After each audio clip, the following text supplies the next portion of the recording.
राजस्थान की राज्य व्यवस्था में हम देखेंगे राजस्थान के राज्यपाल एवं भारत संविधान एवं राज्य व्यवस्था देखेंगे। सबसे पहले हम संविधान कहते किसको हैं। संविधान की डेफिनेशन क्या होगी। संविधान की डेफिनेशन देखेंगे हम, कानून तथा नियमों का समूह है जिसमें किसी राज्य या देश की शासन व्यवस्था संचालित की जा रही है तो उसे क्या कहेंगे, हम संविधान कहेंगे। मतलब कि संविधान कानून तथा नियमों का एक ऐसा समूह है जिन नियमों और कानूनों से किसी देश या राज्य की शासन व्यवस्था संचालित की जा रही हो उसे क्या कहेंगे, हम संविधान कहेंगे। तो आगे देखेंगे हम, भारत क्या है। भारत एक राज्यों का संघ है। भारत क्या है, एक राज्यों का संघ। बहुत सारे राज्य मिलकर क्या बनाते हैं, एक देश बनाते हैं, जैसे कि हमारा भारत देश। अब राज्य की बात करें हम, राज्य किन तत्वों से बनने के लिए क्या क्या आवश्यक है तो देखेंगे। सबसे पहले राज्य बनने के लिए निश्चित भूभाग चाहिए और जनसंख्या होनी चाहिए, सरकार होनी चाहिए जैसे हमारा राजस्थान सरकार है, और संप्रभुत्व होनी चाहिए। संप्रभुत्व मतलब कि खुद का निर्णय खुद ले सके, इतना बलशाली होना चाहिए। संप्रभुत्व दो प्रकार का होता है, आंतरिक और बाह्य। आंतरिक मामलों में अगर हम खुद का फैसला खुद ले रहे हैं तो क्या है, हम आंतरिक रूप से संप्रभुत्व हैं। और बाह्य मतलब कि किसी राज्य से संधि करनी है, किसी नहीं करनी है, क्या कार्य करना है, बाह्य वो सब निर्णय हम स्वयं ले रहे हैं, हमारा राज्य स्वयं ले रहा है तो हमारा राज्य बाह्य रूप से भी क्या है, संप्रभुत्व है। आगे देखेंगे हम,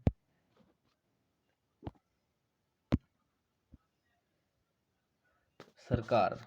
राजस्थान सरकार की बात करें हम, सरकार कितने प्रकार की होती है। सरकार के 3 प्रकार होते हैं। 3 प्रकार कौन कौन से, व्यवस्थापिका, कार्यपालिका और न्यायपालिका। बात करें हम व्यवस्थापिका की, व्यवस्थापिका जो होती है वो कानून को बनाने का कार्य करती है। और कार्यपालिका की बात करें तो वो कानून को लागू करने का कार्य करती है। और न्यायपालिका देखती है कि जो व्यवस्थापिका ने कानून बनाए हैं वह संविधान के नियमों अनुसार बनाए गए हैं, और जो कानून बनाए हैं उसे क्या कार्यपालिका सही ढंग से लागू कर रही है। ये कार्य किसका है, न्यायपालिका का। बात करें हम केंद्र में, केंद्र में क्या होता है, संसद होती है। बात करें हम केंद्र की, केंद्र मतलब कि भारत की बात करें, भारत में शासन व्यवस्था चलाने के लिए संसद है और सदन है। अब संसद के कितने अंग हैं, संसद के 3 अंग हैं और सदन के 2। संसद के 3 अंग कौन कौन से हैं, तो लोकसभा और राज्यसभा और राष्ट्रपति, ये क्या है, संसद के 3 अंग हैं। और बात करें सदन के 2 अंग कौन कौन से हैं, तो लोकसभा और राज्यसभा। उसी तरह राज्य में शासन व्यवस्था चलाने के लिए कौन सी सरकार है, तो विधानमंडल है। विधानमंडल के भी कितने अंग हैं, 3। कौन कौन से, विधानसभा, विधान परिषद और राज्यपाल। बात करें हम विधान सदन की, जैसे कि हमने केंद्र में देखा केंद्र का सदन थे, वैसे विधान सदन भी होता है जिसमें क्या क्या होता है, विधानसभा और विधान परिषद। अब क्या होता है, राजस्थान में कुछ ऐसे राज्य हैं जिन वहाँ पर विधानसभा भी है और विधान परिषद भी है। तो ऐसे राज्य कौन कौन से हैं, ऐसे राज्य की याद करने की ट्रिक है, कुंभता, कैसे हो गया, कर्नाटक, यूपी, महाराष्ट्र, बिहार, तेलंगाना और आंध्र प्रदेश, ये हो गए जिनमें ऐसे राज्य हैं जिसमें दो संदात्मक है, 2 सदन राज्य के, वहाँ पर विधानसभा भी है और विधान परिषद भी है। बात करें हम कार्यपालिका की, कार्यपालिका में जो कार्य करते हैं वह कौन करते हैं, जैसे कानून बना दिया व्यवस्थापिका ने, ये सदन और संसद ने मिलकर क्या बनाया, कानून बनाया। अब कानून को लागू कौन करेगा, कानून को लागू करने का कार्य किन किन का है, तो राष्ट्रपति, प्रधानमंत्री, मंत्रिपरिषद और महान्यायवादी। ये तो हो गई केंद्र की बात।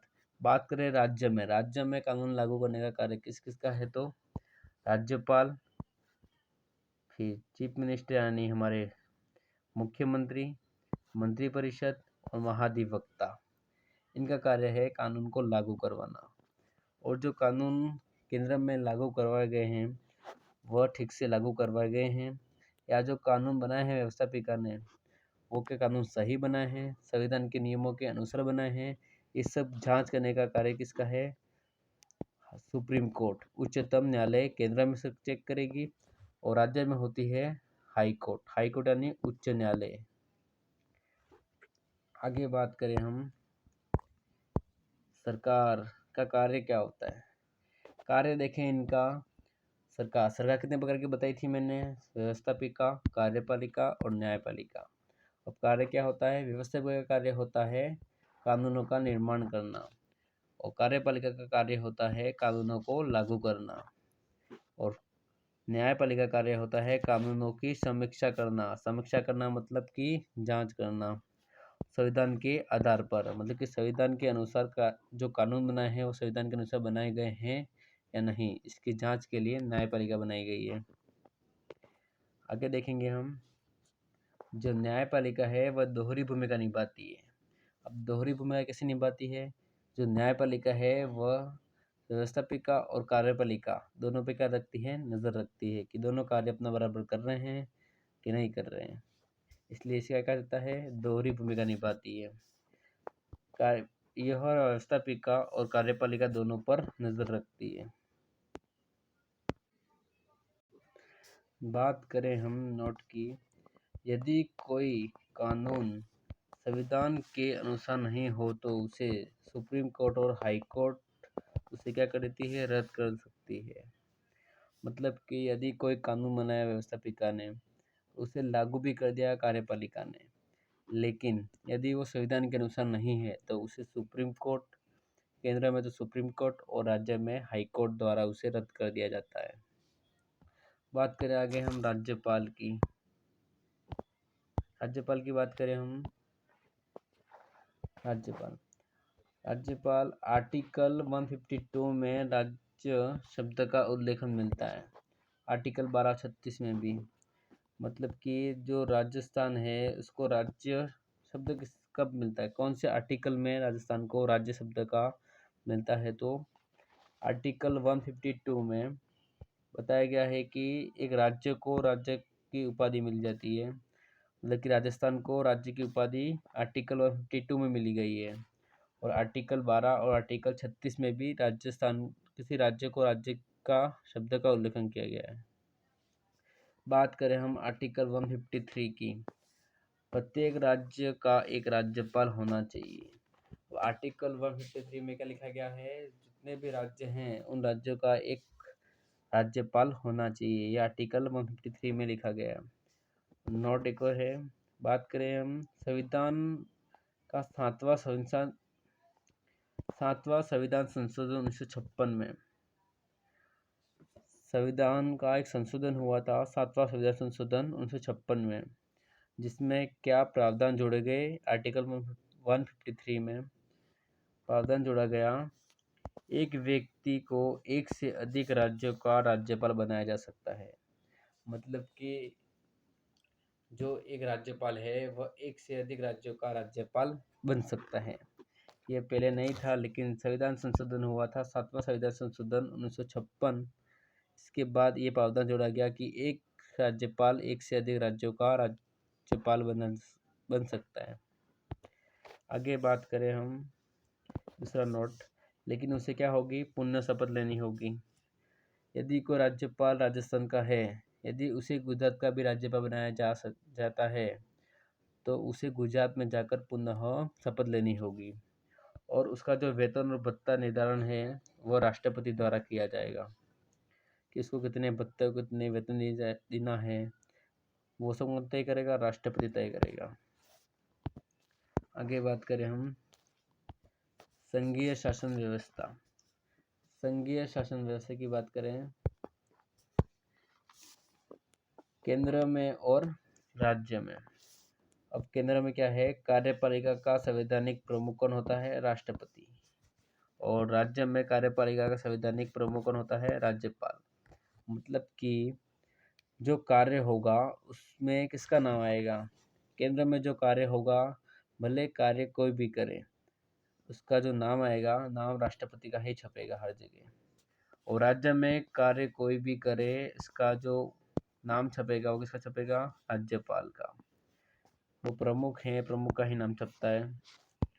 और बात करें इन्हें इसलिए सिर्फ नाम मात्र प्रमुख कहा जाता है। नाम मात्र प्रमुख मतलब कोई काम का नहीं, ऐसा नहीं है। नाम मात्र प्रमुख मतलब कि कार्य कोई भी करे, नाम किसका आएगा?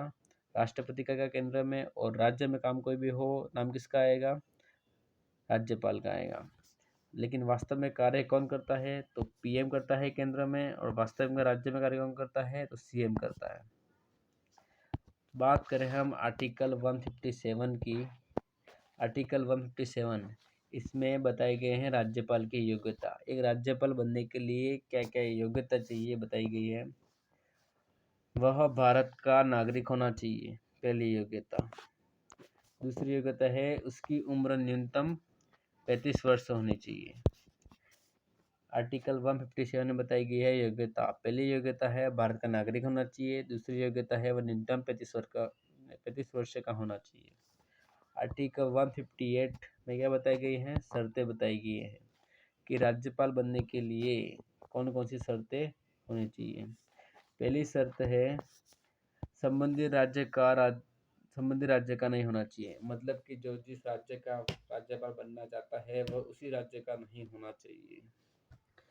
मतलब कि जो राज्यपाल होगा वह उसी राज्य का राज्यपाल नहीं बन सकता, वह किसी और राज्य का राज्यपाल बनेगा। दूसरी शर्त है संबंधित राज्य का सीएम से परामर्श नहीं होना चाहिए। मतलब कि जिस राज्य का राज्यपाल बन रहा है वह उसकी राज्य के सीएम से कोई संबंध नहीं होना चाहिए। जिस राज्य से मतलब कि जो राज्यपाल है वह जिस राज्य का राज्यपाल बनना चाहता है वह उस राज्य के सीएम से कोई संबंधित नहीं होना चाहिए। वह किसी भी लाभ के पद पर नहीं होना चाहिए। मतलब कि कोई गवर्नमेंट नौकरी नहीं होनी चाहिए। यदि कोई किसी लाभ के पद पर है तो उसे लाभ का पद छोड़ना पड़ेगा। वह सदन का सदस्य नहीं होना चाहिए। यदि कि किसी विधानसभा किसी का भी सदस्य नहीं होना चाहिए। यदि वह किसी का सदस्य है तो उसे इस्तीफा देना होगा। आगे बात करें हम आर्टिकल 155 की। आर्टिकल 155 में बताई गई है नियुक्ति। जो राज्यपाल है इसकी नियुक्ति कौन करवाता है? राज्यपाल की नियुक्ति राष्ट्रपति द्वारा कराई जाती है। राज्यपाल की जो नियुक्ति है वो राष्ट्रपति द्वारा कराई जाती है, और उसका जो नामांकन है केंद्र सरकार द्वारा कराया जाता है। केंद्र सरकार द्वारा नामांकित किया जाता है। मतलब कि कौन राज्यपाल है उनका नामांकन करता है, वो करती है केंद्र सरकार, और उसकी नियुक्ति करती है राष्ट्रपति। बात करें हम एक आयोग की, आर सरकारिया आयोग, इसका पूरा नाम है रणजीत सिंह सरकारिया आयोग। यह 1983 में लागू किया गया था और इंदिरा गांधी के शासनकाल के समय लागू हुआ था। केंद्र व राज्य के मध्य मधुर संबंध स्थापित करने के लिए यह आयोग लाए थे। मतलब कि यदि राज्यपाल और केंद्र सरकार के मध्य संबंध अच्छे होंगे तो कार्य अच्छे होंगे, इसलिए क्या लाए थे? एक आयोग लाए थे। इंदिरा गांधी के समय लाए थे सन 1983 में। नियुक्ति के संदर्भ में रिपोर्ट दी थी RS सरकारिया समिति द्वारा। आगे बात करें हम राज्यपाल की सुप्रीम कोर्ट और हाई कोर्ट और CAG के लिए राष्ट्रपति द्वारा एक अधिपत्र जारी किया जाता है। बात करें हम राज्यपाल के सुप्रीम कोर्ट, हाई कोर्ट और CAG के लिए पद के लिए राष्ट्रपति एक अधिपत्र जारी करता है जिसे मोहरबंद वास्ट कहा जाता है। और जो अधिपत्र से ग्रहण कौन करता है? तो राज्य का प्रमुख सचिव द्वारा उस पत्र को स्वीकृत किया जाता है। आगे देखेंगे हम आर्टिकल 159। आर्टिकल 159 बताएंगे क्या ली थी? शपथ। आर्टिकल 159 में बताया गया है शपथ के बारे में। नोट देखेंगे हम अनुसूची 3 में बात करें हम आर्टिकल 3 में संवैधानिक पद का शपथ प्रारूप है। मतलब कि बताया गया है इसमें राष्ट्रपति, उपराष्ट्रपति और राज्यपाल तीनों की शपथ के बारे में कौन से आर्टिकल में बताया गया है? तो आर्टिकल 159 में बताया गया है। लेकिन इन तीनों को छोड़कर बाकी जितने भी संवैधानिक पद हैं उनके बारे में आर्टिकल 3 में बताया गया है। यदि क्वेश्चन आ जाए राष्ट्रपति, उपराष्ट्रपति या राज्यपाल का जो शपथ प्रारूप है वो कौन से आर्टिकल में लिखा गया है? तो आर्टिकल 159। और अन्य जितने भी संवैधानिक पद हैं उनका जो बताया गया है वो आर्टिकल 3 में बताया गया है। आगे बात करें हम राज्यपाल को शपथ। राज्यपाल को शपथ कौन दिलाता है? राज्यपाल का जो शपथ है वह संबंधित राज्य के हाईकोर्ट के मुख्य न्यायाधीश द्वारा दिया जाता है। मतलब कि वो जिस राज्य में राज्यपाल बन रहा है उसी राज्य का जो मुख्य न्यायालय है उसका जो मुख्य सचिव है उसके द्वारा राज्यपाल को शपथ दिलाई जाती है। नोट, दूसरा नोट क्या है? मुख्य न्यायाधीश की अनुपस्थिति में वरिष्ठ न्यायाधीश द्वारा क्या दिलाया जाता है? शपथ दिलाई जाती है। यदि मुख्य न्यायाधीश नहीं हो तो वरिष्ठ न्यायाधीश द्वारा शपथ दिलाई जाएगी। शपथ क्या दिलाई जाती है? शपथ दिलाई जाती है संविधान की रक्षा व लोक कल्याण की शपथ दिलाई जाती है। आगे बात करें हम राज्यपाल का पद कभी खाली नहीं रह सकता, इसलिए राज्यपाल न होने पर मतलब कि राज्यपाल किसी राज्य का राज्यपाल जो पद है वो कभी खाली नहीं होता। यदि राज्यपाल नहीं है तो उसकी जगह पर कार्यवाहक राज्यपाल का उपयोग किया जाएगा। कार्यवाहक राज्यपाल क्या होता है? मतलब कि ऐसा व्यक्ति जो राज्यपाल तो नहीं है लेकिन राज्यपाल के पद पर नियुक्त किया गया है उसे कार्यवाहक राज्यपाल कहते हैं। और राज्यपाल के पद पर कौन नियुक्त हो सकता है? तो राज्यपाल पद पर जो है वह राज्य का मुख्य न्यायाधीश उस पद पर नियुक्त हो सकता है। वास्तव में राज्यपाल नहीं होता, यह एक हाईकोर्ट का मुख्य न्यायाधीश होता है। और मुख्य न्यायाधीश को शपथ कौन दिलाएगा? तो वरिष्ठ न्यायाधीश जो है वह मुख्य न्यायाधीश को शपथ दिलाएगा। आगे देखेंगे हम दूसरा होता है अतिरिक्त प्रभाव। आर्टिकल 153 में 7वां संविधान संशोधन 1956 में एक बात कही गई थी, एक राज्यपाल एक से अधिक राज्यों का राज्यपाल हो सकता है। तो यदि किसी राज्य का राज्यपाल नहीं हो तो किसी और राज्य का राज्यपाल 2 राज्यों का एक साथ राज्यपाल बन सकता है। मतलब कि राजस्थान का वो राज्यपाल है वह साथ ही साथ गुजरात का राज्यपाल बनना चाहता है, बना देते हैं तो उसे क्या कहते हैं? हम अतिरिक्त प्रभार कहते हैं। किसी और राज्य के राज्यपाल को अपने भी राज्य का राज्यपाल बनाना क्या कहता है? अतिरिक्त प्रभार। आर्टिकल 156 में क्या बताया गया है? कार्यकाल। राज्यपाल का कार्यकाल कब तक होता है? राष्ट्रपति के प्रसार पर्यंत। राष्ट्रपति के प्रसार पर्यंत का अर्थ होता है राष्ट्रपति के इच्छा अनुसार राष्ट्रपति जब तक चाहे इसको अपने पद जब तक चाहे तब तक उसे अपने पद पर रख सकता है और सामान्यतः 5 वर्ष होता है। लेकिन यदि ऑप्शन में दोनों आ जाए सामान्यतः 5 वर्ष या राष्ट्रपति के प्रसार पर्यंत तो सही क्या होगा? राष्ट्रपति के प्रसार पर्यंत। लेकिन एक अपवाद और है, यह राष्ट्रपति की स्वैच्छिक शक्ति नहीं है। मतलब कि राष्ट्रपति जब चाहे तब उसे पद पे ला सकता है या हटा सकता है, ये नहीं कर सकता। इसे केंद्र सरकार के मंत्रिपरिषद से क्या लेनी होगी? सलाह लेनी होगी। केंद्र सरकार की जो मंत्रिपरिषद है वह कहती है कि इसे हटा दिया जाए तो उसे हटा दिया जाएगा। आगे देखें नोट, राज्यपाल तब तक बने रहेंगे जब तक उनका उत्तराधिकारी पद ग्रहण नहीं कर लेते। आर्टिकल 156 में बताया गया है। मतलब कि एक राज्यपाल को तब तक नहीं हटा सकते जब तक उसकी जगह पर दूसरा राज्यपाल नहीं आ जाए। दूसरा राज्यपाल नहीं होगा तो उस राज्यपाल को नहीं हटा सकते। आगे देखेंगे हम आर्टिकल 156 में क्या है? त्यागपत्र। राज्यपाल अपना त्यागपत्र किसे देगा? राष्ट्रपति को देगा। राष्ट्रपति को अपना क्या देगा, त्यागपत्र देगा। दूसरा नोट देखेंगे हम, इसका स्पष्ट उल्लेख आर्टिकल 156 में किया गया है। और हमने क्या क्या देखे, आर्टिकल 153 में क्या देखे, पद देखे, नियुक्ति की देखी 155 में, त्यागपत्र देखा 156 में, योग्यता देखी 157 में, शपथ देखी 159 में, और कार्यालय देखा हमने, कार्यकाल देखा हमने 156 में, शर्तें देखी 158 में। तो चैनल को सब्सक्राइब, वीडियो को लाइक जरूर करें।